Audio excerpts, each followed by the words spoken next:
Hello there.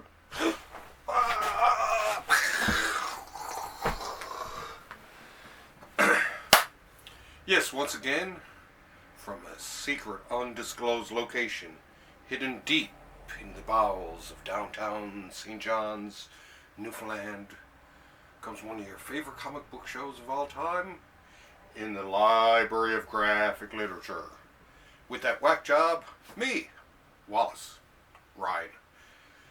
How's it going, folks? I don't know if you can tell, the lighting is vastly different here today than usual, and that's because most times, actually, when I shoot this video, it tends to be very late on a Thursday night, because we get our comics one day later here in Newfoundland, Thursday, so I tend to do these on Thursday night.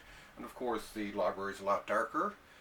But last week's shipment was very late. It arrived here in Newfoundland today, Tuesday, and so I have to do this here in the bright shininess of a Newfoundland late afternoon. It's actually kind of nice here today. It's sunny, but a little bit cold, but very windy too. Well, very windy last night. Oh God! Don't talk to me about wind. Talk to me instead about tea.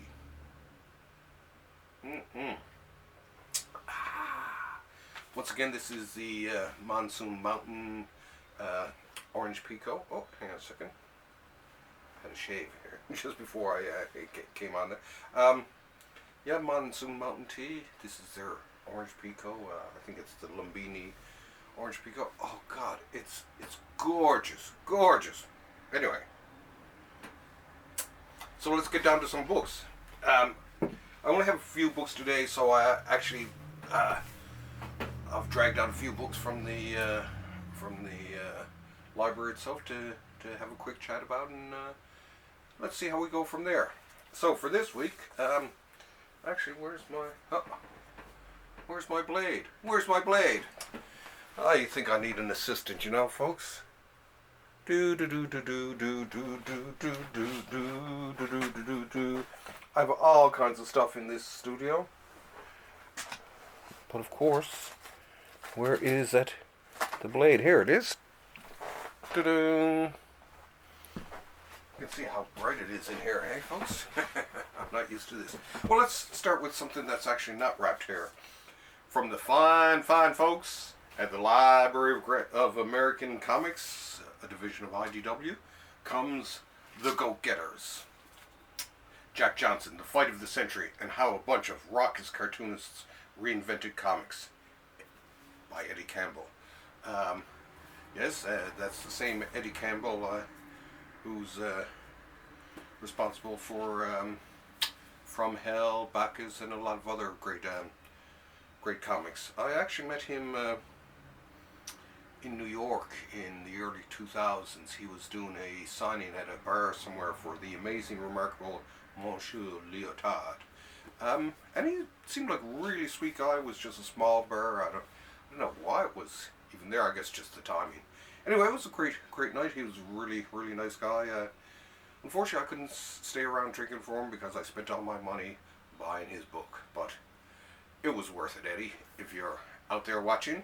And I know, of course, that you fine folk at the Library of American Comics are watching, because this book, once again, brings me right up to date, and I now have an even more complete collection of the Library of American Comics.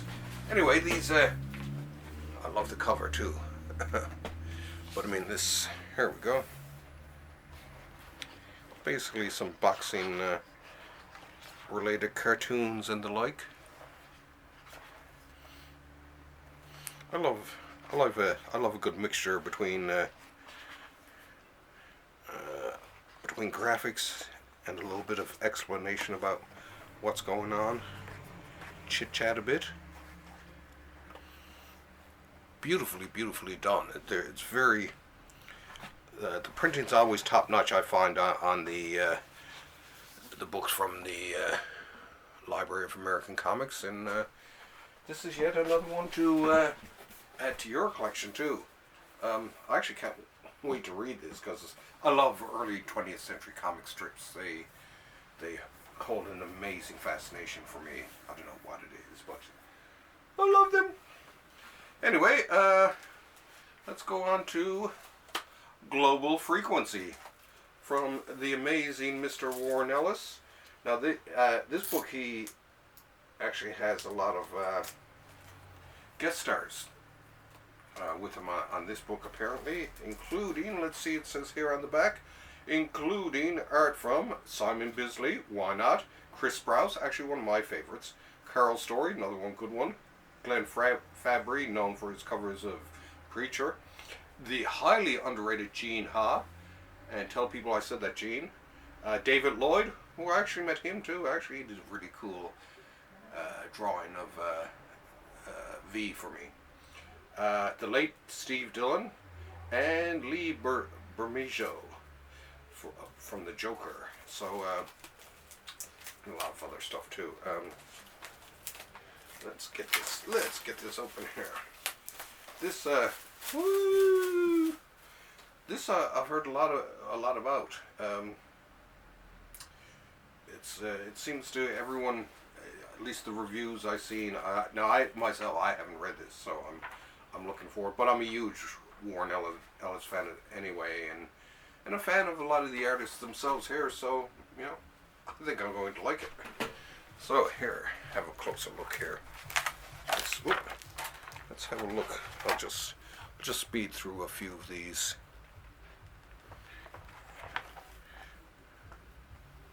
Give you a quick look at it.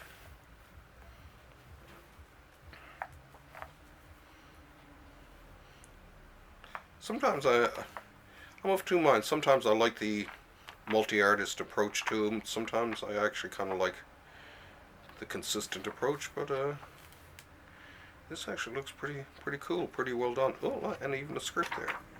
I love it when they included a few extras like that, the scripts and stuff like that. I actually teach comics and graphic novels here in St. John's, and these are the kind of books I like because I can bring them in and show the folks what the what a script looks like and the like. Whoa! And what do we have here? Oh my God! It's Jim Starlin and Alan Davis in Thanos, the Infinity Siblings.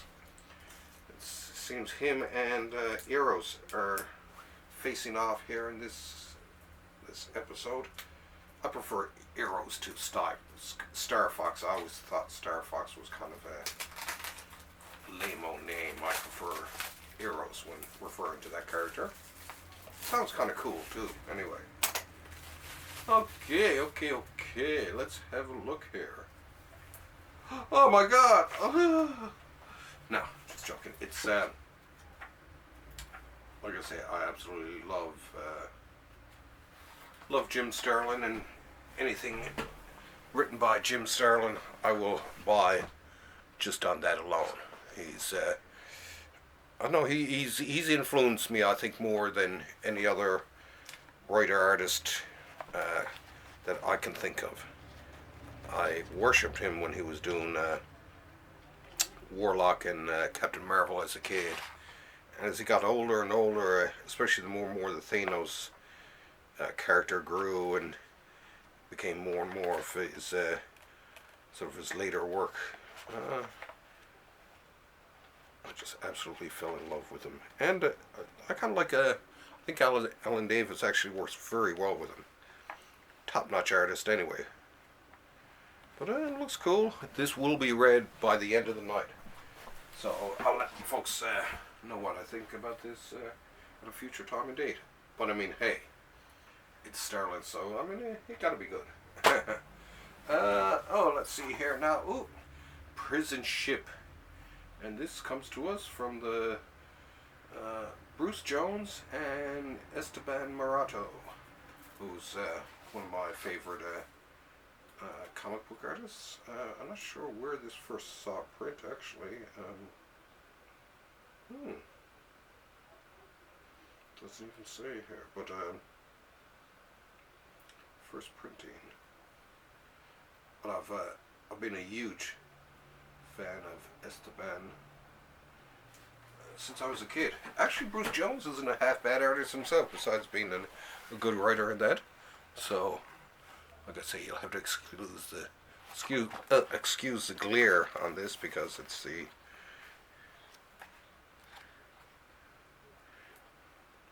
I absolutely adore Marato. He was one of my favorite of all the airy, creepy artists. He is without doubt one of my all-time favorites. Of course, Bruce Jones, like I say, I always liked Bruce Jones' work. He did a lot of great early stuff in the 70s and all that. He did some great work on the Hulk later on.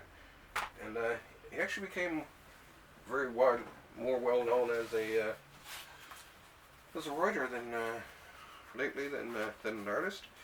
And here, actually, this is something really cool here. It's from Matt Kindt. This is my good buddy Dennis ordered this for me.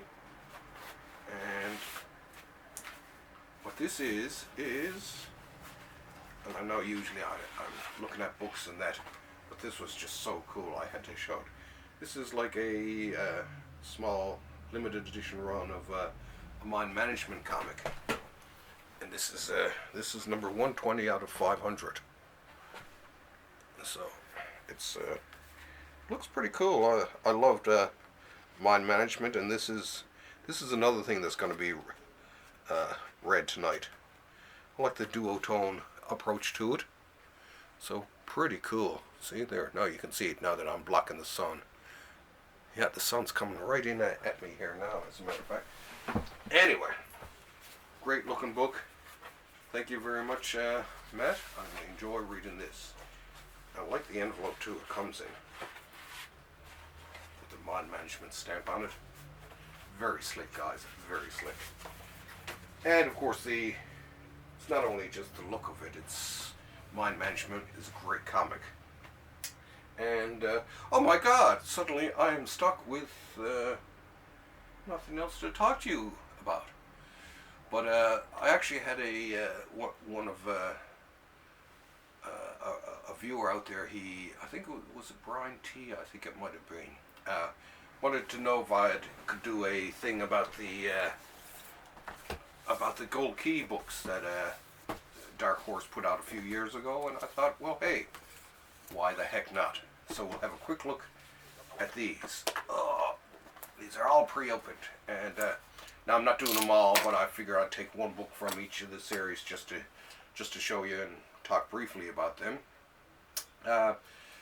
Gold Key, for those who are not old enough to remember, was a comic book company that was very active in the 60s and early 70s. It started out as part of Dell and then basically split off, became Gold Key by itself, so it was Gold Key for most of my childhood. It eventually morphed into what was known as Whitman in the early 70s and all that, and sort of stumbled around for a while until it finally died out. But Gold Key was an unusual duck. They were the first to do a lot of basically properties. They would do movie adaptations. Well, they did the Star Trek.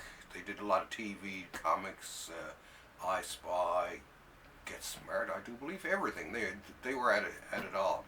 But Gold Key also too was not beholden to the Comics Code Authority either. They stepped right outside the Comics Code Authority, and which was great because, I mean, for the most part, a lot of their comics were actually really good. Besides, I was a huge DC fan when I was a kid, but I was also a fan of some of the Gold Key books, and I'll show you some of them there. This, of course, is Boris Karloff's Tales of Mystery. I can remember reading these when I was a kid. These had a variety of artists. This one actually had Mike Sikowski, I think Dan Spiegel even might have been one of the artists here.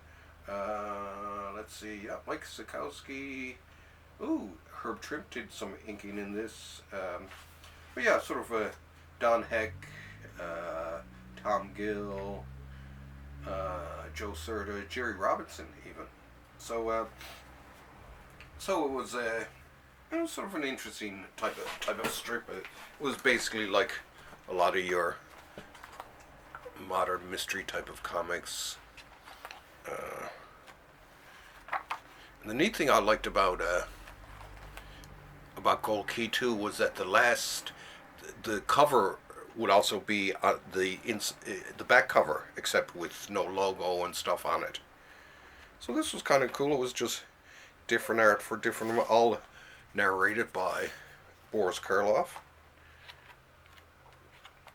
Well, like I say, very, very plain art in a lot of ways, but I like the stories. It was kind of a fun comic. This is the next one, Brothers of Despair, which is by Gaylord Dubois, Russ Manning, and Jerry Marsh. Gaylord. Man, it's funny how that you don't meet anyone with that name anymore. But yeah, this was cool. This was started out with Jesse Marsh, who was very plain, but a pretty cool style, and then eventually was taken over by Russ Manning, who was very well known, of course, for his work on Magnus Robot Fighter, and on he did the Tarzan strip. I think he even did the comic too, I do believe. But yeah, I love Russ Manning. Great stuff. And this was a cool. This was actually a really cool story. Brothers of Despair. It started in Tarzan, and then basically. As a matter of fact, I think it was mostly in Tarzan. I'm trying to think if they even had their own separate comic. For me, I can't seem to. Yeah. Yeah, for the most part it was, I think. But I love Brothers of Despair. It was kind of cool. It was a white dude and a black dude fighting evildoers. But the thing I liked most about it, though, was the Russ Manning artwork. Absolutely beautiful. Next is Dakar the Invincible, or Dakar, or whatever. This is Donald F. Glut and Jesse Santos did this. I'm actually a big fan of Jesse Santos. He's a very, very unusual style to him, but I mean, he's one of the many great artists from the Philippines. He worked with well, let's see what it says here. I thought he would work with Warren magazine. Oh, okay. He worked on some of the other ones. Okay, but this actually is he has a really cool style to him. So, if any of you are like the old-fashioned Filipino artwork from the 70s, 60s, and 70s, this is some of the finer stuff. Santos was just an amazing artist, just great stuff. I loved it, actually. Very well drawn, of course. But yeah, so this is pretty cool. In a time when gods and demons walk the earth as men. Ooh, sounds a bit barbaric to me. The Occult Files of Dr. Spectre, and yes, I do have Volume 4, which is bloody expensive. This is another one I do believe, yeah, from Glut and Santos. Once again, absolutely stunning artwork. I like, as a matter of fact, the artwork in this is even better, if that's possible, than the Dagar. But, so cool. I love his stuff.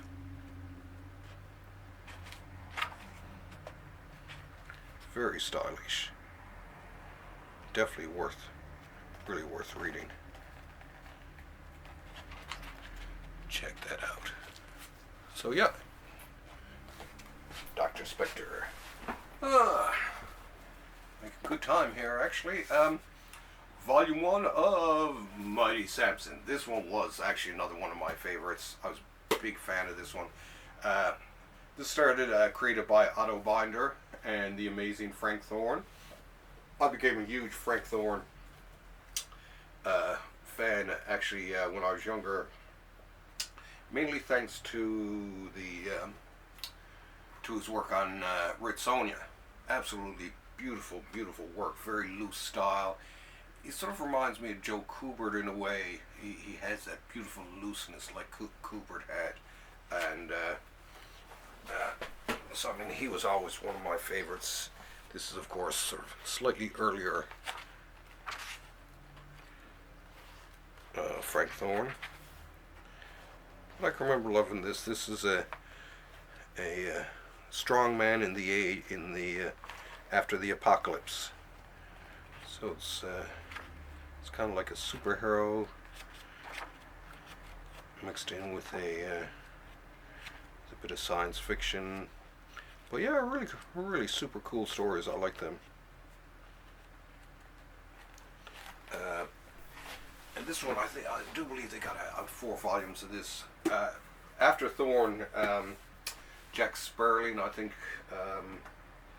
he took over, and after him, I think it was Jose Delbo, actually, believe it or not. Moving right along here, we have Space Family Robinson by Del Connell and Dan Spiegel.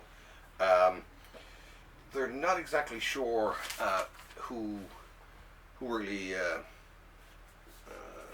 I mean, it was based on a novel and it was a TV show at the same time.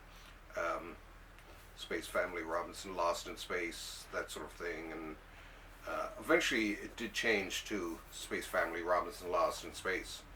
But I loved this series as a kid. Their spaceships I thought were really cool, especially their. As a matter of fact, their arc looked something like Thanos' arc. Funny enough, I always thought Thanos' arc looked just like his. But I always liked their spaceships. They had these really cool spaceships with these big glass fronts to them. I love those. And the actual spaceship, they're there. Their actual home ship. Where is it? It's usually at the start of an episode. Yeah, it kind of reminds me of Thanos. But I loved it. It was a great old-time sci-fi type of comic strip. Very, very well done. And one of my favorites, actually. It's funny looking at all these Dark Horse, these Gold Key comics really brings me back to my childhood, thinking about reading these comics. Like I say, they were, I mean, they weren't really, if you were a big Marvel fan, I guess maybe you didn't like them as much because they weren't as filled with bombast and the great storytelling of Jack Kirby, but they were still serviceable enough. Some really cool stuff. And then, last but not least, one of my all-time favorites, and this one I used to collect a lot of, and this one, the origin of this character is sort of lost in the mists of time. Some of the early writers on it were Matt Murphy, Gaylord Dubois, he was on it, and Paul Newman, not the movie actor, but the comic book writer. Newman is actually known as probably the most prolific writer of comic book stories in history. He wrote thousands of them, and this some of these among them. Turok, Son of Stone, and of course all of you are like, oh, Turok, I recognize Turok. Not this Turok. This was my Turok growing up. I mean, it was a great story about a Native American and his partner who get lost when exploring, and they end up in this sort of lost land, which turns out to have like dinosaurs there and all this type of stuff. And it's, you know, to me as a kid, it was just like, wow, this is sort of a cool mashup. It's a little bit of a western thrown in with a bit of sci-fi, that type of thing, and I loved it. Now in this one here, artists include Ray Bailey, Rex Mason, Bob Correa, Jack Abel, and Vince Alassier. But yeah, there was just something about Turok that just grabbed my imagination. I loved. I mean, it started back in the Dell days. As a matter of fact, you can see the Dell logo there, and it was just so cool. There was just something about it. Turok always, he always triumphed some way or another above the beasts and even the people of his own lost land. There's the cover there. That was the other thing too. Was that Dell had these beautiful painted covers, while the rest of them were doing basically separated colors and all that. These guys were doing full-on covers, while basically the rest were working more or less on a spot color type of thing. But I mean, beautiful, beautiful paintings. And I think that's why I can remember that really attracted me as a kid because it was just like, wow, they just seemed to have, they were almost photographic in some ways. So I think they were sort of ahead of their time in that way. But unfortunately, a lot of these, and you know, a lot of these books that I'm showing you today, unfortunately, Dark Horse no longer has the license for, well, especially the Turok. This being, I think Dynamite. I think has the license for this now. But I'd actually like to see some company actually finish them off because they only got up to 9. People say there was a 10, but I've never seen a volume 10 out there. So I think that's more of a mistake anyway. But great books for you people who like some old-fashioned stuff. Gold Key has a great place in comic book history and very well deserved. Anyway, that's it for this week. I'm trying to make this as short a one as possible, but it never works out because I go blabbing on and on and on about comics because I just can't help myself. But the great thing about this week is that I'll be back within a couple of days now with another episode of In the Library of Graphic Literature because I would assume that the comics that are scheduled to come out this week will be on time. There were no holidays. We had a few windy days here, but I don't think that's going to slow us down. So I'll see everyone in a couple of days. So as we say here in Newfoundland, thanks for having me over. And I'll see you next time in the Library of Graphic Literature. Whoa! See you later!